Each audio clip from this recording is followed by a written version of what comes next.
Hey, what's up, guys? Alan Johnson with the AJ team here. Hope everyone's well. Today, we are going to go over just my thoughts around 2002. So let me take my glasses off here. All right, so my thoughts around 2002.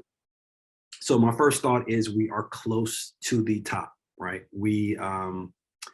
Look, we have had growth in the area real estate market year over year, right, for the past 9 years.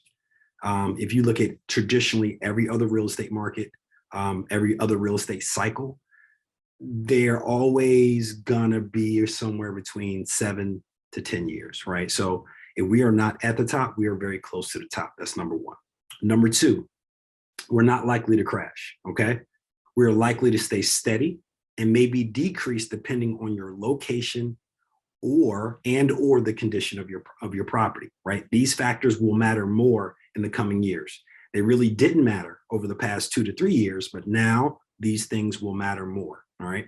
Number three, which kind of piggybacks what I just said, location will matter more, and locations have changed, right? Prime locations have changed and will continue to. That goes for residential and commercial properties. Just think about it. COVID has changed the way that we work. So, people who used to have to commute to the city don't have to commute to the city, right? Or if they do commute to the city, they may commute only 2 to 3 times a week. There are more and more people who no longer need office spaces. So it's not only going to affect residential, but it's also going to affect commercial. All right. Number four, I really like repositioning real estate right now. So selling something that you've owned for a while to buy something that you're going to own for the next 10 years is something that I'm seeing a lot of smart real estate investors doing. I'm doing it. I sold a couple of properties so I could just reposition that money into something else. So when people start to think about, oh, I'm selling my investment property, I always encourage them, don't think you're selling your investment property. Think that you're repositioning your investment equity, your real estate investment equity. So you're shifting that 100,000 over into another asset that you think that you're going to own for the next 10 to 15 years. All right. Number five, watch if you see a lot of folks getting their real estate license. All right. So if you start to see on your Facebook feeds, or you start to hear a bunch of people who really shouldn't have their licenses getting their license, that marked the beginning of the pullback in 2008. And I'm starting to see more and more people who are getting their license, right? Because everyone thinks it's easy. Everyone thinks they can do it. If you start to see more and more people getting their license, that's a sign that things are going to change. All right. Number six, buying good real estate still is the best investment, period. Right. So buying good real estate is still one of the best investments you can make, period. That doesn't change. That doesn't change what market you're in. It doesn't change where you're located.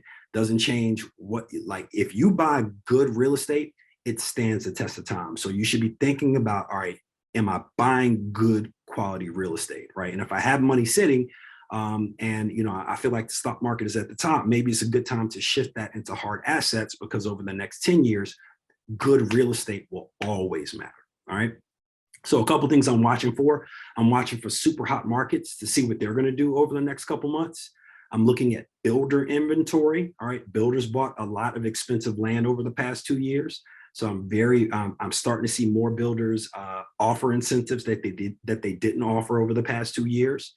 I'm watching supply chains and cost of building materials and renovations, right? This was one of the major reasons that no one talked about during the last 2 years. Think about it. A lot of the reason why prices went up is because the cost of building went up, and no one talked about that. Well, when supply chain issues start to get worked out and prices on those materials come down, what is that going to do to pricing, right? I'm also watching rental prices. So compared to home values, rental prices spiked in some areas even higher than home value prices, right? So I'm watching these rental prices. Are we going to see more rentals come online? Are we going to see those prices decrease? That's something I'm watching. And last but not least, of course, I'm watching rates, right?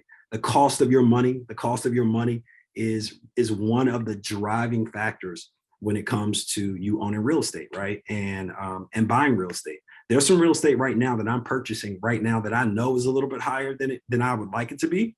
because the cost of my money is so much lower than what it needs to be. So I'm watching the cost of money, right? So if you guys have any questions, give us a call. 2022 is going to be a great year to start thinking about real estate. And we would rather have those conversations earlier rather than later. If you know someone who just needs this higher level of thought, send this video to them, connect us. We would love to chat with them. Yeah, just have a great day. Alan Johnson with the AJ team. Talk to you soon. Peace.